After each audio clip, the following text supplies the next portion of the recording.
Assalamualaikum warahmatullahi wabarakatuh. Nah, balik lagi nih di acara Ngaca Ngobrol Cantik. Nah, jadi malam hari ini kita mau undang siapa ya? Kita mau undang siapa? Coba tebak. Siapa? Ini lagi fenomenal banget tau gak?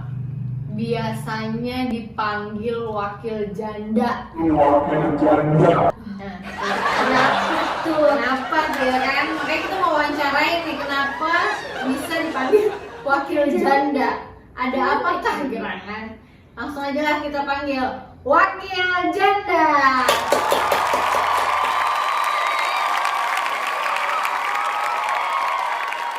Ini nih Pak Wakil, kabarnya Alhamdulillah sehat Bu. sehat ya. Pak Wakil nih sekarang tuh lagi rame banget kan ya Pi ya, di mana-mana kita masih pada ngomongin wakil Viral. janda, Oh, wakil gitu. janda gitu kan. Sampai kita bingung siapa ya, katanya wakil janda emang ada di mana? Ternyata katanya ada di Ciasem Baru nih. Pas kita cari tahu ternyata wakil janda ini dia orangnya. Nah Pak Wakil, boleh dijelasin ya sih sebenarnya kenapa dipanggil wakil janda? Oh, boleh. Sebetulnya sih wakil janda itu bukan berarti saya sukanya ke janda-janda gitu ataupun janda yang menyukai saya, tapi itu panggilan dari anak teman saya. Beliau wakil juga karena tidak bisa bilang C, jadi ke bapaknya tuh bilangnya itu wakil janda katanya gitu. Harusnya apa sih Pak Wakil sebenarnya? Ya, perkenalan dulu ya. Ya. Assalamualaikum warahmatullahi wabarakatuh. Waalaikumsalam. Perkenalkan, nama saya Chandra Priyatna. Saya dari Dusun Babakan, RT 02, RW 06, Desa Ciasem Baru, Kecamatan Ciasem, Kabupaten Subang. Gitu, Pak Wakil Babakan ya? Nah, manggilnya wakil janda apa wakil Babakan aja nih? Wakil Chandra aja. Wakil Chandra aja. Nah, Oke. jadi jangan sampai salah nih. Itu ternyata wakil janda itu bukan wakil yang suka sama janda-janda atau wakil yang disukai janda-janda, bukan. Jadi ternyata gara-gara anaknya wakil lain gak bisa bilang C, jadinya pakainya J, jadi wakil janda gitu. Ya betul. Nah, langsung aja nih Pak Wakil. Pak Wakil ini udah berapa lama sih jadi wakil di Babakan ini? Oh ya.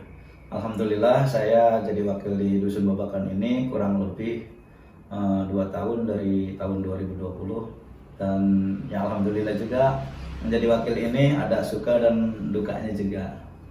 Oh gitu. Emang apa Pak Wakil suka dukanya bisa diceritain nggak sih? Oh ya, for information harus dikasih tahu dulu nih. Wakil itu sebenarnya bukan wakil apa-apa. Ini adalah wakilnya kepala desa yang biasa dikenal itu kalau di tempat lain mungkin kepala dusun. Nah, ini wakil itu adalah wakilnya kepala desa untuk menyampaikan program-program kepala desa kepada masyarakat setempat gitu. Nah, suka dukanya apa sih Pak Wakil? Ya banyak sekali sih ya suka dukanya teh, ya dilihat dari pengalaman gitu. Mungkin bukan suka duka sih, lebih ke sedih ataupun bahagia gitu. Saya jelaskan dulu ya sedihnya dulu gitu kan. Nah contohnya ketika saya baru pertama menjabat wakil itu banyak sekali masyarakat yang datang ke saya gitu, baik jam 1 malam maupun jam 4 malam, jam 4 pagi gitu kan. Itu minta diantar ke rumah sakit karena sakit. Berhubung alhamdulillah saya wakil sekaligus bisa nyopir, jadi saya antar warga saya yang sakit ke rumah sakit gitu. Ya sedihnya yaitu ketika saya udah berusaha mengantar gitu warga yang sakit, ternyata warga tidak bisa diselamatkan gitu, meninggal. Itu yang saya sedihnya. Terus bahagianya ya itu kebalikannya gitu, ketika warga diantar sama saya, warga tersebut ya alhamdulillah bisa ditolong gitu kan dan sembuh. Saya bangga gitu, merasa oh iya alhamdulillah gitu kan. Itu sih sedih ataupun bahagianya gitu. Jadi harus siap siaga ya Pak Wakil, kalau jadi wakil nih harus siap siaga 24 jam gitu ya. buat melayani masyarakatnya gitu. Jadi jiwa sosialnya ini masya Allah banget ya jadi Luar wakil. biasa loh. Betul sekali ya, kalau kita jadi wakil ya kita harus siap gitu, resiko itu dan tanggung jawab kita gitu sebagai kepala dusun itu. Nah, ngomong nih Pak Wakil kan selain sukanya dukanya juga banyak banget kan tadi. Terus kenapa sih kok mau gitu jadi kadus? Terus susah itu bangun jam 1 kenapa mau gitu? Mau dijawabnya secara simpel apa lebar gitu? Ya, dijelasin lah biar kita sama-sama tahu ya kan, Iya. biar yang nonton juga ngerti nih apa sih sebenarnya yang memotivasi Pak Kadus ini mau jadi kadus, padahal kalau dilihat dengan gajinya yang tidak seberapa tapi bebannya yang begitu berat ya kalau dibilang, apalagi harus standby sampai 24 jam. Boleh lah dijelasin secara detail. Iya. Asik. Oke lah. Kenapa saya mau jadi kadus itu sebetulnya awalnya itu tidak kepikiran ataupun tidak ada niat untuk jadi kadus. Berhubung mungkin, ya bukan mungkin, Allah sudah menentukan garis saya harus jadi wakil. Ya inilah terjadi jadi wakil. Padahal dulu ceritanya itu, ini banget gitu kan. Tadinya saya bukan di dusun Babakan ini, tinggalnya di Kerawang gitu. Terus ditawarin sama keluarga untuk mengirim persyaratan untuk jadi kadus gitu.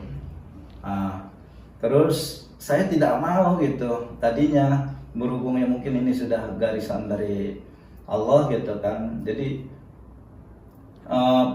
kakak saya tuh yang daftarnya tuh, yang melamar jadi kadusnya tuh, ternyata ada ini tidak masuk kriteria sesuai undang-undang yang ada gitu kan.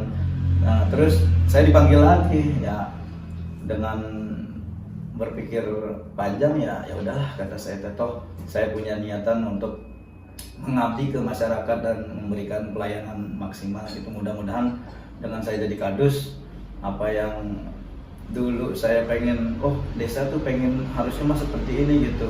Jadi mudah-mudahan saya bisa melakukannya gitu untuk desa, untuk lebih maju lagi gitu. Nah, terus sebetulnya pengalaman yang ininya gitu ya, ketika saya jadi kadus ada pengalaman yang sangat ini gitu.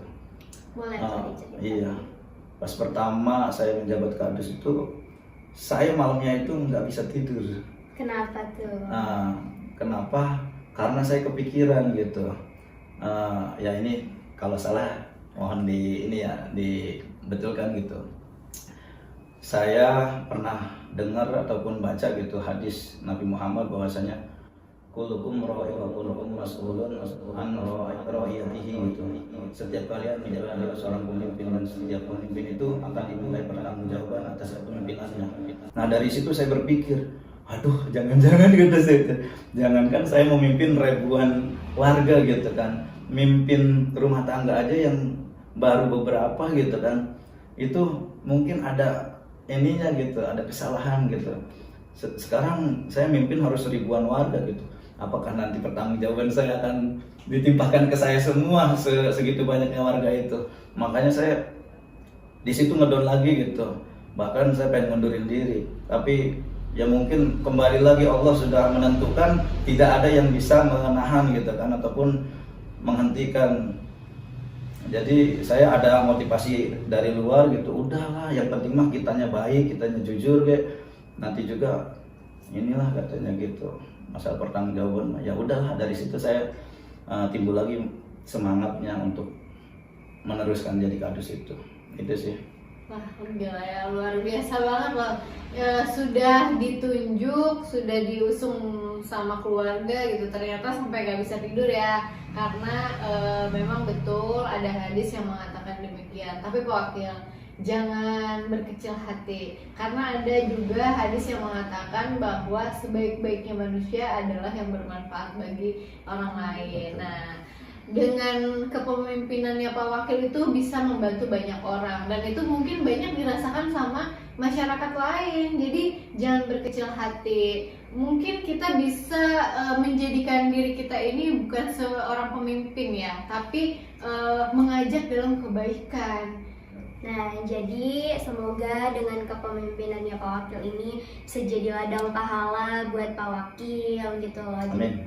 Karena orang yang memudahkan urusan orang lain tuh bakalan Allah permudahkan urusannya gitu. Nah, sekarang nih Pak Wakil, sampaiin dong pesan-pesan untuk masyarakat Ciasem Baru, khususnya warga Babakan. Ya, baik. Mungkin ada beberapa pesan untuk warga khususnya dusun Babakan gitu, umumnya buat Ciasem Baru agar lebih maju lagi. Pesan yang pertama dari saya kepada warga dusun Babakan khususnya untuk membuang sampah pada tempatnya. Karena sangat penting sekali kita supaya dusun kita itu menjadi indah gitu. Yang keduanya, ayo kita bareng-bareng bergerak bersama untuk memajukan Desa Ciasem Baru ini. Bukan hanya kritikan, tapi kritikan yang membangun. Itu saja sih dari saya, Bu. Nah, ini emang penting banget nih ya Pak Wakil. Satu lagi saya pengen menegaskan lagi pesan dari saya nih. Buanglah mantan pada temannya, buanglah sampah pada tempatnya. Jadi harus mencintai lingkungannya masing-masing. Karena kalau lingkungan yang bersih itu menciptakan suasana yang sehat, benar ya? Betul. Nah, jadi jangan lupa juga apa? Untuk warga dusun Babakan ataupun masyarakat Indonesia seluruhnya, jangan lupa untuk like, comment, share, and subscribe di Pemda Ciasem Ciasem Baru. Baru. Mantap. Jangan lupa juga dong tagline kita. Oh iya benar. Apa? Saksit Jos.